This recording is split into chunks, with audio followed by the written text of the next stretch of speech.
সোচ্চার থাকতে হবে। আপনারা দেখেছেন যারা বলে শরিয়া আইন মানি না, মুসলমানের দেশে যারা বলতে পারে শরিয়া আইন মানি না, তাদেরকে কি আমরা গ্রহণ করতে পারি বলেন?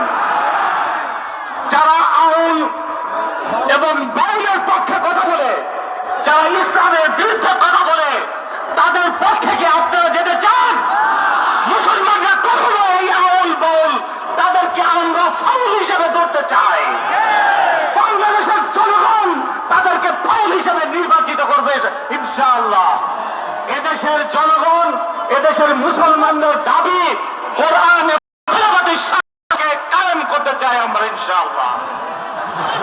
বিগত সময় দেখেছেন যে যারা এদেশে ফ্যাসিস্টকে প্রতিষ্ঠিত করতে চায়, ফ্যাসিস্টের বিরুদ্ধে আর কোনো মামলা দেওয়া হবে না, তাদের বিরুদ্ধে কোনো ব্যবস্থা নেওয়া হবে না, যে কথা বলতে চাই, তাদেরকে কি আমরা গ্রহণ করবো না বর্জন করব?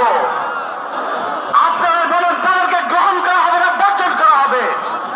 বাংলাদেশের মুসলমানরা এবং মুসলমান ছাড়াও দেশের নাগরিক তারা চায় না যে তাদের দেশে আধিপত্যবাদ বিস্তার করুক।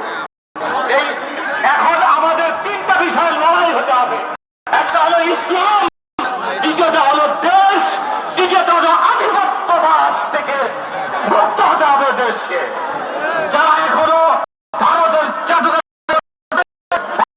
যারা আমরা দিতে চাই যে আপনি বা আপনার দল পূর্বেও যে সমস্ত দেশ ষড়যন্ত্র ছিল, সমস্ত ষড়যন্ত্র জনগণ ইসলাম করেছে, আগামী দিনের জন্য আমরা তৈরি আছি।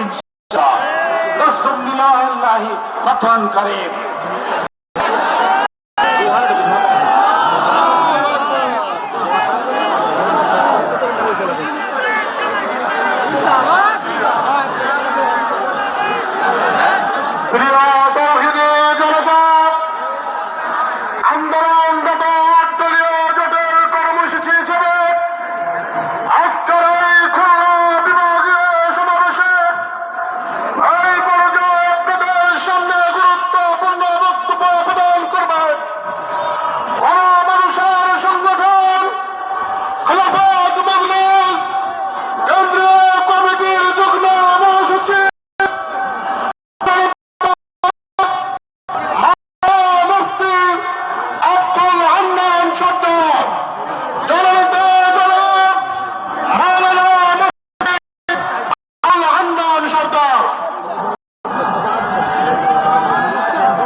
সম্মেলনের সম্মানিত সভাপতি, প্রধান অতিথি,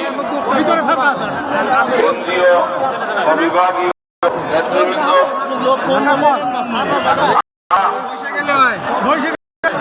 পূর্বে বাংলার জমিনে এই স্বাধীনতার জন্য অনেক রক্ত দিতে হয়েছে। সেই রক্তের বিনিময়ে এই বাংলার জমিন স্বাধীন হয়েছে। এই স্বাধীনতার ফল আমরা আজও ভোগ করতে পারি নাই। আজকে সুযোগ এসেছে সেই ফল ভোগ করার জন্য। আমরা যদি একবদ্ধ হয়ে আটদলীয় জোট যেভাবে কাজ করে যাচ্ছে, মাঝে ময়দানে সব জায়গায় একবদ্ধ হয়ে কাজ করতে পারি, তাহলে এই বাংলাদেশ হবে ইসলামের বাংলাদেশ। আগামীর এই বাংলাদেশ হবে শান্তির বাংলাদেশ। আগামীর এই বাংলাদেশ হবে দুর্নীতিমুক্ত বাংলাদেশ। আগামীর এই বাংলাদেশ হবে সমাবেশ করে। আমি আপনাদের কাছে উদাত্ত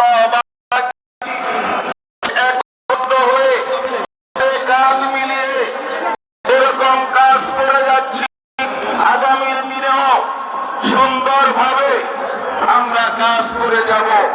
এই জায়গায় যাকে কেন্দ্রের থেকে আমাদের মনোনয়ন দেয় আমরা তার পক্ষে মন খুলে কাজ করবো আদিবাসী ইনশাআল্লাহ। আল্লাহ আমাদেরকে তৌফিক দান করুন। এক জায়গায় দাঁড়াতে হবে।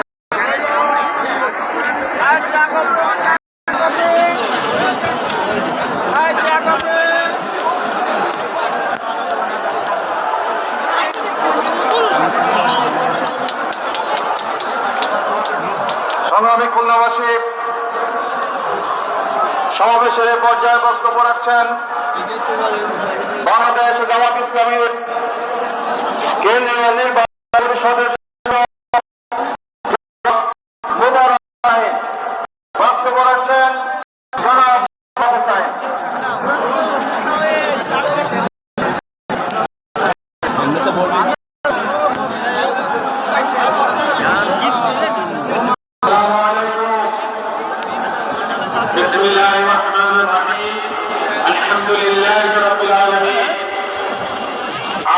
আজকের এই বৃহৎ সমাবেশের সম্মানিত সভাপতি, সম্মানিত প্রধান অতিথি, জাতীয় নেতৃবৃন্দ, খুলনাবাসী, আসসালামু আলাইকুম ওয়া রাহমাতুল্লাহি ওয়া বারাকাতুহু। আমি স্লোগান দিয়ে আমার